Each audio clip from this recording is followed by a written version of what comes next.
Hey there, YouTube. So in this video, I wanted to talk about New York's notification requirements when you form a New York entity.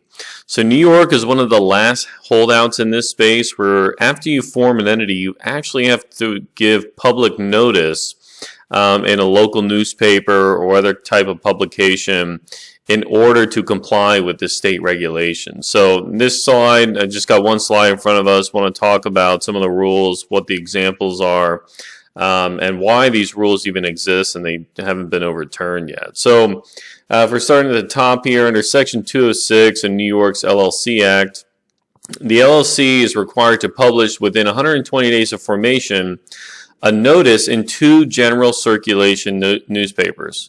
Right, and so it's got to be published within 120 days. It has to run for a period of 6 weeks, and this is required for every entity that's formed under New York law. So what's the purpose of this? Well, the original purpose was to protect consumers.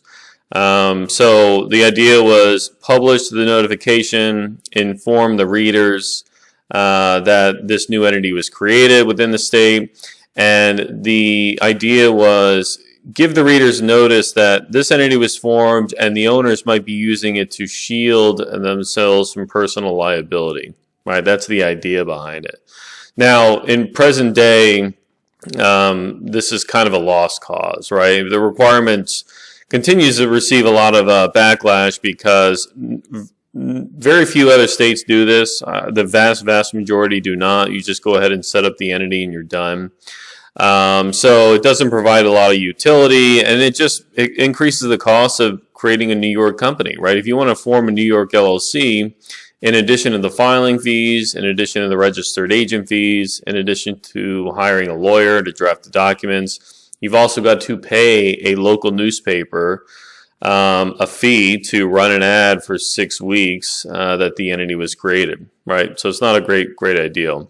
And again, as I said here earlier, the notice has got to be published within 120 days, and it's got to be in 2 general circulation newspapers for a period of 6 weeks, right? And then as soon as that 6-week period is done, then you're good to go. Now, obviously the question is, well, what if I don't do this? Well, the recommendation is to obviously not ignore it, right? Anything that's required under state law, you should be following because you want to remain compliant, right? So the idea is if the LLC doesn't publish this notification requirement, the state could at a later date argue that the LLC was never validly formed, it's not in good standing, and so the company doesn't have any authority to actually conduct business within New York, right? So that basically license or authority to conduct business is in effect suspended.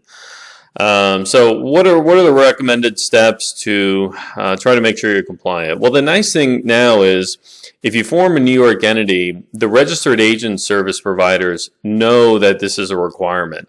And so a lot of those providers will have it built into their product to fulfill this publication requirement for you.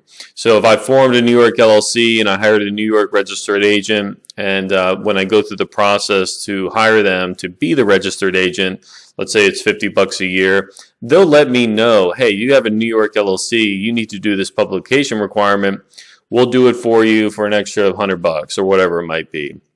Right, and a lot of times the New York registered agent will already have relationships established with newspapers and publications throughout the state, and so it's streamlined at that point. They can do it all for you on your behalf, and so it makes it a little easier to deal with. But yeah, the lesson here is if you're going to form a New York entity, you need to be aware of this. If you can form an entity elsewhere, maybe go ahead and do that if you want to try to circumvent this kind of nonsense. But yeah, lesson learned. If you have a New York entity, in addition to doing all the other things that are required, this is one more item to add to the list. So I hope you thought that was helpful. If you have any questions, leave me a comment below, and I look forward to seeing you again soon. Thank you.